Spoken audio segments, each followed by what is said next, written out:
2021। एक मिनट, नवल कांत जी बोल रहे हैं, इसके बाद आरपी सिंह साहब मैं तुरंत आपके पास आ रहा हूं। नवल कांत जी,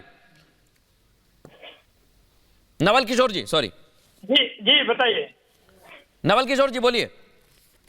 मैं तो सिर्फ बोल रहा हूँ कि जितने सवाल आप पूछ रहे हैं उसका जवाब एकदम लोकतंत्र में है। अगर संसद का बहिष्कार होता है वो एक लोकतांत्रिक प्रक्रिया है, लेकिन सवाल पूछा जाए और गृह मंत्री से संसद का जवाब मांगा बहिष्कार जाए करिए, तो क्या परंतु राष्ट्रपति के अभिभाषण का कैसे बहिष्कार करेंगे और क्यों करेंगे?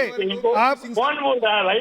नहीं, आप एक मिनट, आप सिंह साहब 30 सेकंड उन्हें बोलने दीजिए, मैं आपको पूरा मौका दूंगा। आप बोलिए नवल किशोर। भंगड़ा डालिए, परंतु राष्ट्रपति का अभिभाषण क्योंकि वह ट्राइबल है इसलिए करेंगे क्या? क्या वह क्योंकि बैकवर्ड कास्ट से आते हैं इसलिए करेंगे क्या? तो आपने राष्ट्रपति इसलिए नहीं, एक मिनट चंद्रमोहन जी, एक मिनट सुन लीजिए। पहले नवल किशोर जी को, पहले नवल किशोर जी। चंद्रमोहन जी, अभी तो आपने बोला है, ओपनिंग थी तब क्यों नहीं बोला? जब मैंने आपसे पूछा तब आपने बोला नहीं, अब दूसरे के टर्न में बोलने से क्या फायदा? नवल किशोर जी कंप्लीट करिए, आरपी सिंह साहब, इसके बाद जीएम शाहीन और संजय सरकार। यह मौका दीजिए तभी बोलूंगा। ऐसा हाँ तो बोलिए, कोई 30 सेकंड बिना इंटरप्टेड बोलिए, कोई नहीं रोक रहा आपको। सर आप ही बोल रहे हैं। विनीत गोयनका जी प्लीज आज हिंदुओं को वॉइस, हाँ बोलिए। आज तक तो आप, मैं बोल रहा हूँ कि संसदीय प्रणाली में प्रक्रिया में ये पहली बार नहीं हुआ, अंतिम बार नहीं हुआ है। हाँ। ये एकदम शुद्ध और संसदीय प्रक्रिया है कि अगर किसी बात पे विवाद है पक्ष और विपक्ष में तो उसमें बहिष्कार एक तरीका है। हाँ। लेकिन ये नहीं है कि एक सवाल अगर पूछा जाए हाँ। गृह मंत्री जी से और वह भी संसद में सुरक्षा के मुद्दे पे, हाँ। तो उसके जवाब में 146 सांसद को बाहर निलंबित कर दिया। नवल किशोर जी, और नवल किशोर जी, आप भी कंप्लीट नहीं कर जवाब दे रहे हैं आरपी सिंह, जवाब दे रहे हैं आरपी सिंह, ऑन एयर कर दीजिए।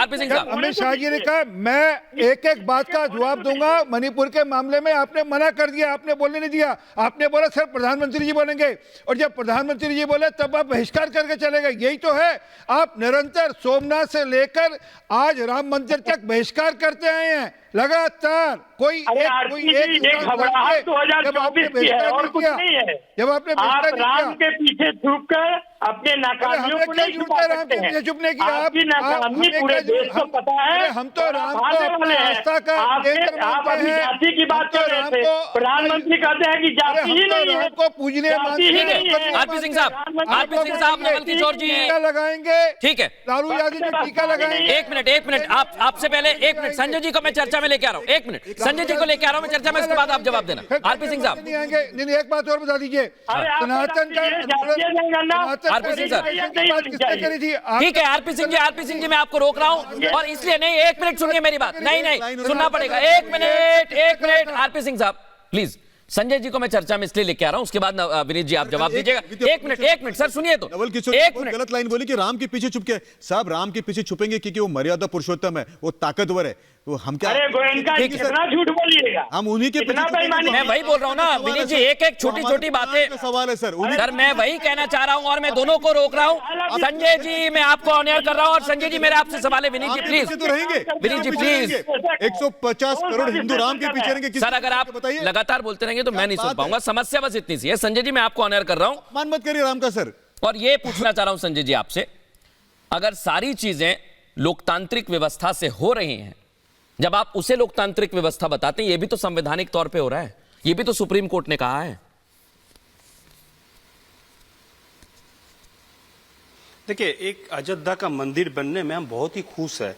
कारण क्या है, देखिए अगल बगल में बहुत सारे दुकान पाट बनेंगे, वहां पर एयरपोर्ट बने हैं, वहां पर बहुत सारे आदमी को रोजगार भी मिलेंगे। ये बात नहीं है नहीं मिलेंगे, मैं हकीकत जो है सच्चाई, हम सच्चाई को सच्चाई बोलेंगे, ठीक है, इसमें कोई दो राय नहीं है। देखिए जैसे एयरपोर्ट बना तो वहां पर भी तो कोई आदमी को रोजगार मिल रहे हैं। एयरपोर्ट ये तो बहुत अच्छा, भी कुछ काम करें, मंदिर ये तो आपने मान लिया संजय जी, मैं आपको साधुवाद देता हूं इसके लिए। पुण्यार्थी लोग भी आए।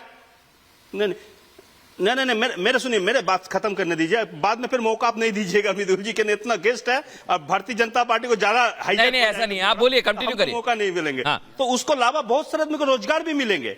सच्चे दिया से लेके पूजा का मंदिर से, मतलब पूजा का सामान जो है प्रसाद से लेके, आपको मैं बता हार से लेके सब कुछ बेचने के लिए लोकल आदमी लोग को मौका मिलेंगे। ये तो हकीकत है, रोजगार भी तो मिलेंगे वहां पर, तो ये तो दो राय नहीं है। लेकिन ये हिंदू सम्राट 2008 13 अक्टूबर के दिन में गांधी गांधीनगर में 80 मंदिर गिरा दिया था। ये गुजरात का चीफ मिनिस्टर था, ये बोल रहा है वहां पर रोड प्रोटेस्ट भी हुआ था। Gujarat capital Gandhinagar has the resident ground of 80 temple at the boundary at the demolise in Modi period. ये एक पेपर है, आपको चैनल के माध्यम अच्छा, मैं एक छोटी सी बात कहना चाहता आपकी हूँ। बात हो गई, अब फिर बोलेंगे नहीं, बीच में टोका नहीं आपको। अक्टूबर में आप गिरा दिए हैं। चलिए कितना बड़ा हिंदू मंदिर है। अरे सुनिए सर, अरे सुनिए, आपने बोल दिया ना, आपको सुना आराम से। अच्छा, एक बार जय श्री राम बोल दीजिए और दीदी के कुठाराघाट से बच जाइएगा क्या? एक बार बोलकर जाइएगा जय श्री राम जरूर, क्योंकि जय श्री राम बोलने पे दीदी ने लोग अरेस्ट करा दिए थे। 2 लोग बच्चों ने जय श्री रामचंद्र जी की जय बोल रहे हैं, हिम्मत बोलेंगे, ये जय श्री रामचंद्र बोल रहे हैं वो, लेकिन मैं इससे इतर एक चर्चा और करना चाह रहा हूँ। एक मिनट, मैं साधुवाद इसलिए दे रहा हूँ। सिंह साहब एक मिनट, जीएम शाहीन जी, दीदी इस बात को सोच लीजिएगा साहब। आप भी जो कल तक प्रवक्ता, अरे आप कल तक प्रवक्ता रहेंगे, मुझे पता नहीं। जय सिया राम बोल दीजिए सर।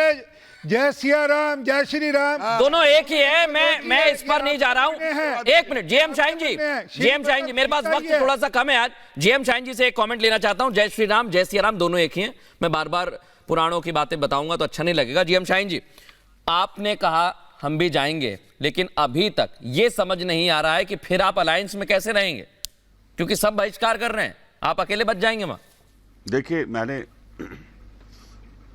देखिए जहां तक मैंने क्या बोला, हम बार बार एक ही बात बोल रहे हैं कि राम सभी के हैं और राम मंदिर में जाना, राम का बुलावा आएगा, जब भी बुलावा होगा, अभी बुलावा होगा, अभी जाएंगे। लेकिन हम एक बात कह रहे हैं कि जो बीजेपी हाईजैक करने की कोशिश कर रही है, जो उसको ओवर रूल करने की कोशिश कर रही है, एक संस्था को ओवर रूल करने की कोशिश कर रही है। संजय जी ने भी कहा कि वहां एयरपोर्ट बनेंगे, दुकान बनेंगे, बाकी सब चीजें बनेंगे, लोगों को रोजगार मिलेगा, हमें खुशी है, हमें नाराजगी नहीं है, हम लोग बहुत खुश है इस चीज से।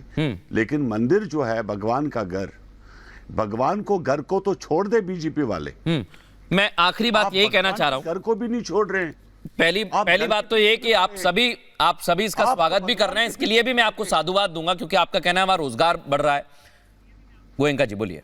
मुझे ना आज बड़ी खुशी हो रही है, 70 साल में लोग कम से कम राम का स्वागत तो करें। एक तो हिम्मत अभी आई है हिंदुओं में, पहले भी उनके पास से मुंह से बुलवा आपने कल तक यही लोग जो थे, लेकिन एक एक करके मार रहे थे राम सेवकों को। हाँ। यही लोग थे जो रिजर्वेशन, यही लोग थे जो तिरस्कार करते थे। आज मुझे खुशी है कि हिंदू जब एक हुआ, मंदिर बन रहा है, तो ये कह रहे हैं कि हमको भी बड़ा अच्छा लग रहा है, सुन के हमको भी बड़ा अच्छा लग रहा है कि आने के लिए ललायत है। भाई साहब, इससे पहले आइए मथुरा के बारे में भी चार इससे पहले 2 बिल्कुल। और देखिए, अगर सभी लालायत हैं, मेरे पास थोड़ा सा वक्त कम है आरपी सिंह साहब। हाँ। हमने तो कहा था कि राम मंदिर बनेगा 1979 के अंदर। हाँ। हम कांग्रेस को कहते हैं, लिखे ना। ठीक है, आपने कहा था मंदिर वहीं बनेगा, तारीख आपने बता दी है, लेकिन तारीख बताने के बाद 22 जनवरी को न्योते का बहिष्कार कर कांग्रेस और इंडी अलायंस बुरी तरह फंस गया है। ये आरोप लगाए जा रहे हैं, अब आने वाला वक्त बताएगा होता है क्या। बहुत बहुत धन्यवाद आपका। पूछता है भारत में।